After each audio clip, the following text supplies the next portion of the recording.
Καλημέρα σας. Συγγνώμη για την καθυστέρηση. Συμβαίνει στα ζωντανά προγράμματα. Είμαι ο Βαγγέλης ο Χαϊνάς. Είμαι ο εισηγητής αυτού του σεμιναρίου για την κοινωνική επιχειρηματικότητα, των νέων και ευρύτερα. Θα ήθελα σας παρακαλώ πολύ αρχικά να μου δώσετε μια επιβεβαίωση μέσω chat ότι με ακούτε και με βλέπετε και ταυτόχρονα να ανεβάσω λίγο το εκπαιδευτικό υλικό για να μπορέσουμε να προχωρήσουμε στη διαδικασία. Επομένως, μια επιβεβαίωση για την παρουσία σας. Η κυρία Τσιόπου σας απαντάει και σας λέει για την καθυστέρηση. Λοιπόν,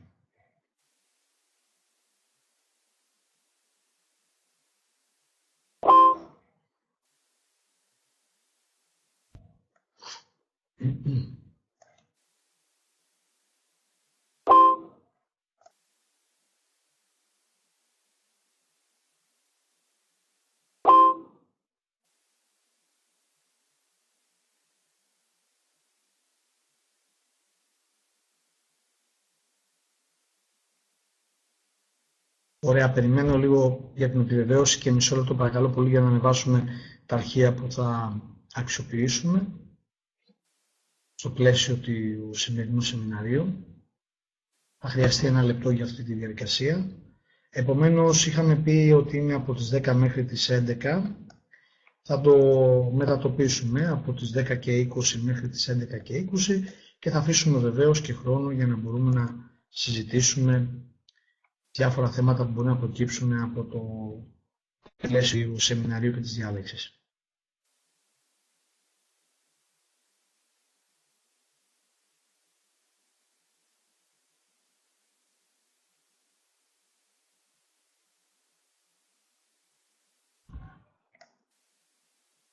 Ωραία, εγώ είμαι έτοιμος. Έχω δει την επιβεβαίωση από εσάς για την παρουσία σας και ευχαριστώ πολύ. Όπως σας έλεγα, ονομάζομαι Βαγγέλης Χαϊνάς, είμαι κοινωνικός επιστήμονας, εκπαιδευτής ενηλίκων, ερευνητής και σύμβουλος, κοινωνιολόγος στο βασικό αντικείμενο σπουδών, με 4 μεταπτυχιακές εξειδικεύσεις στην εγκληματολογία, στην εκπαίδευση ενηλίκων από το ΕΑΠ, η εγκληματολογία είναι από το Πάντε Πανεπιστήμιο, στην εφαρμοσμένη γεωγραφία και διαχείριση του χώρου από το Χαροκόπιο και στη συμβουλευτική από την ΑΣΠΕΤΕ. Το διδακτορικό μου είναι πάνω στη χαρτογράφηση του εγκλήματος. Τα τελευταία χρόνια ασχολούμαι πάρα πολύ με την εκπαίδευση ενηλίκων σε πάρα πολλά γνωστικά αντικείμενα και ιδιαίτερη έμφαση έχω δώσει από το 2013 και εντεύθεν στο τομέα της κοινωνικής οικονομίας και κοινωνικής επιχειρηματικότητας ως σύμβουλος σε άτομα τα οποία ενδιαφέρονται να ιδρύσουν ΚΙΝΣΕΠ και γενικά επιχειρήσεις και ευρύτερα στη συμβουλευτική διαδικασία για την αγορά εργασίας.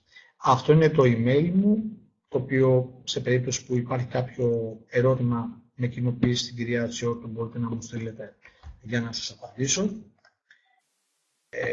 Το αντικείμενο του σημερινού μαθήματος είναι η κοινωνική επιχειρηματικότητα, το θεσμικό πλαίσιο, προκλήσεις, ευκαιρίες και προοπτικές. Έχουμε αλλαγή του θεσμικού πλαισίου το 2016 σε σχέση με το 2011. Αυτό που θα προσπαθήσω να σας παρουσιάσω σήμερα στο χρονικό διάστημα της συνάντησής μας είναι το πλαίσιο της κοινωνικής επιχειρηματικότητας. Πλέον πια μιλάμε για κοινωνική και αλληλέγγυα οικονομία με βάση τον νόμο του 2016. Υπάρχουν αρκετές αλλαγές. Για επιβεβαιώστε μου παρακαλώ πολύ ότι με ακούτε.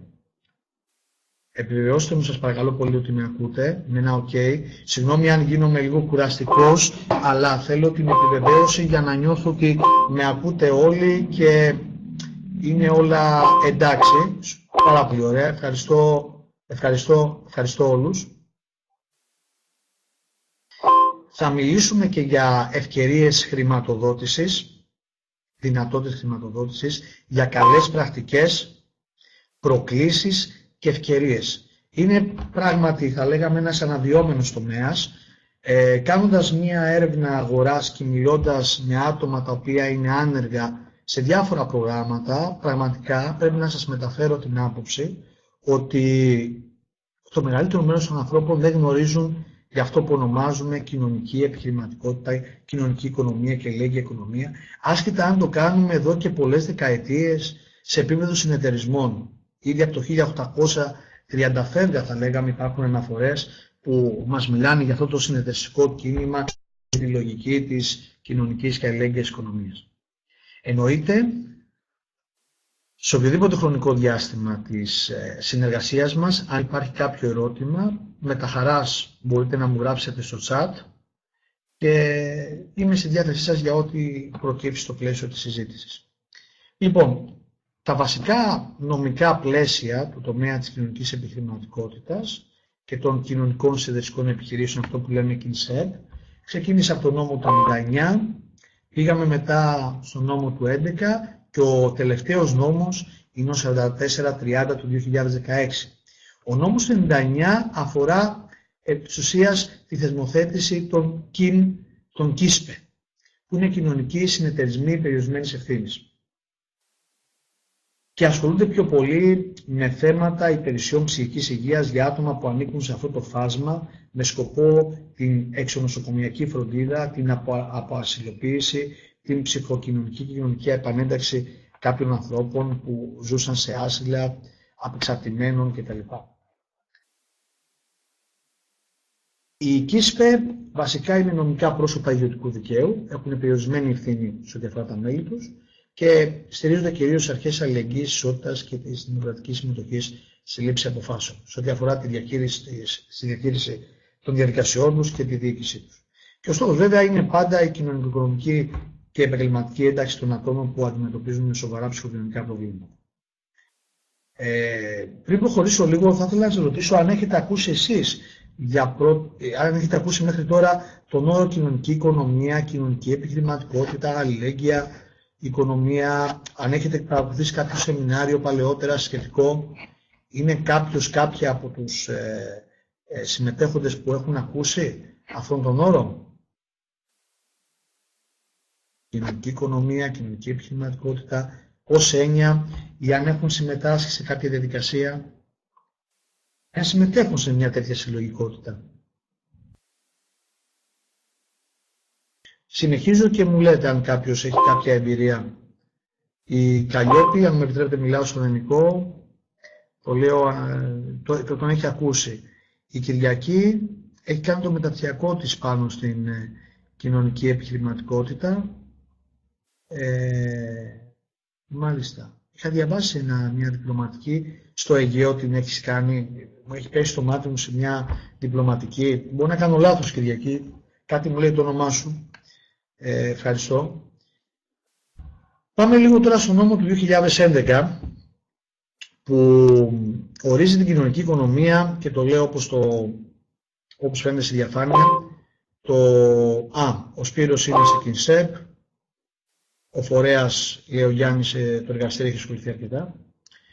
Η κοινωνική οικονομία ορίζεται στο σύνολο των οικονομικών, επιχειρηματικών, παραγωγικών και κοινωνικών δραστηριοτήτων, οι οποίες αναλαμβάνονται από νομικά πρόσωπα ή ενώσεις προσώπων, των οποίων ο καταστατικός σκοπός είναι η επιδίωξη του συλλογικού ωφέλους και βεβαίως τα κοινωνικά συμφέροντα.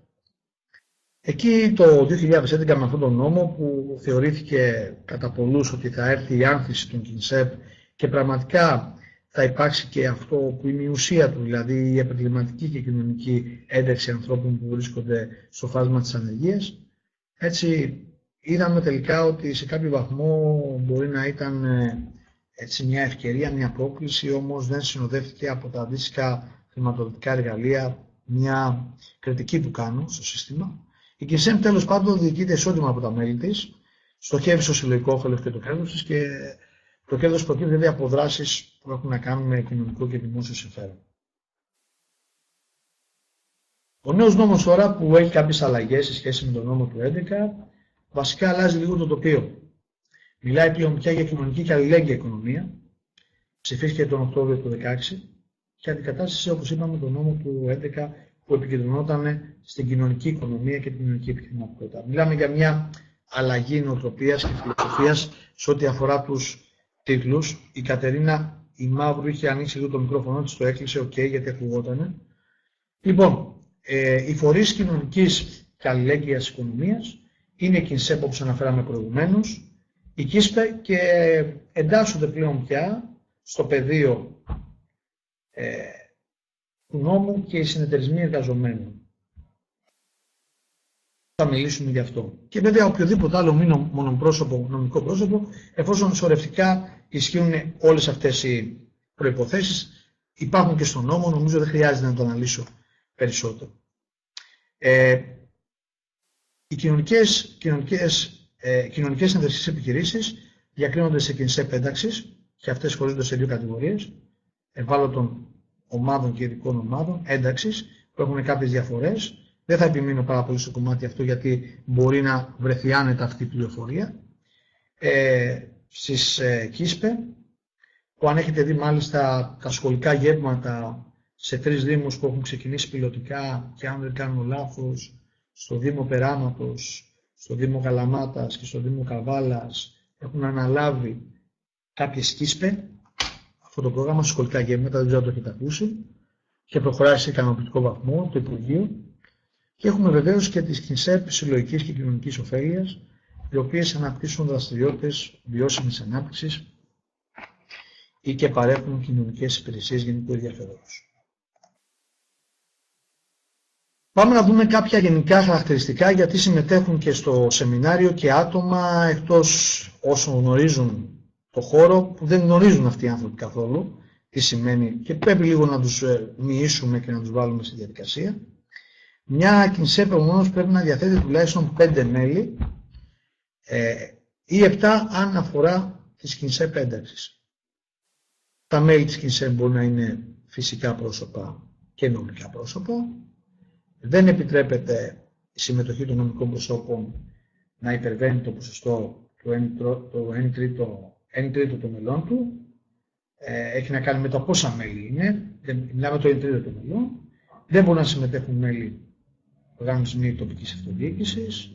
Δεν μπορούν να συμμετέχουν ως μέλη νομικά πρόσωπα δημοσίου δικαίου που εντάσσονται σε οργανισμούς τοπικής αυτοδιοίκησης, εξαιρούμενες της ΚΙΝΣΕΠ ένταξης. Κάθε μέλος μπορεί να διαθέτει τουλάχιστον μια υποχρεωτική συνδεσική μερίδα, αλλά και ως 5.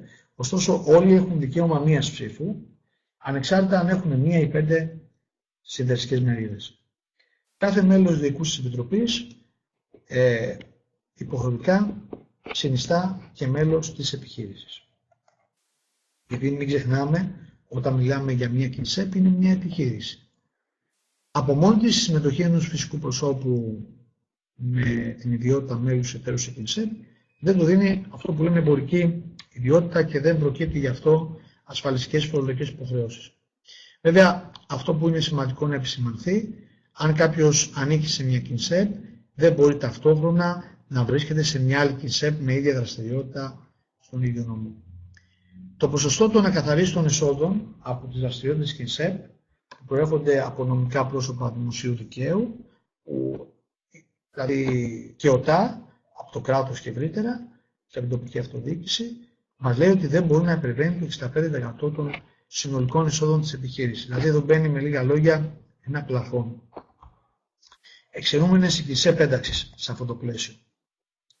Επίσης πρέπει να πούμε ότι η διανομή των κερδών διατίθεται ποσοστιαία ετησίως. Υπάρχει ένα πλαίσιο εδώ, το οποίο με βάση το καταστατικό που έχει κάθε ΚΙΝΣΕΠ και υπάρχουν έτοιμα καταστατικά που αλλάζει λίγο τους σκοπούς και κάποια πράγματα μέσα από τον αριθμό των μελών και κάποια άλλα στοιχεία. Υπάρχει κάποια συγκεκριμένη διαδικασία όπου το ποσοστό 5% επαναλαμβάνω των κερδών παραμένει για το σχηματισμό τακτικού αποθεματικού στα ταμεία των ΚΙΝΣΕΠ. Ποσοστό 35% διανέμεται στους εργαζόμενους επιχείρησης, εκτός και αν η πλειονότητα των μελών της Γενικής Συνέλευσης, τα 2 τρίτα, έχουν άλλη άποψη και πιστεύουν ότι πρέπει να διατεθεί για άλλο λόγο το ποσό αυτό ή να δοθεί σε δραστηριότητες που θα δείτε στο τρίτο κομμάτι, που είναι νέες θέσεις εργασίας για άτομα τα οποία βρίσκονται στο φάσμα της ανεργίας ή εντάσσονται με λίγα λόγια στη λογική της ΚΙΝΣΕΠ και τη γενικότερη διεύρυνση της παροχής δραστηριότητας.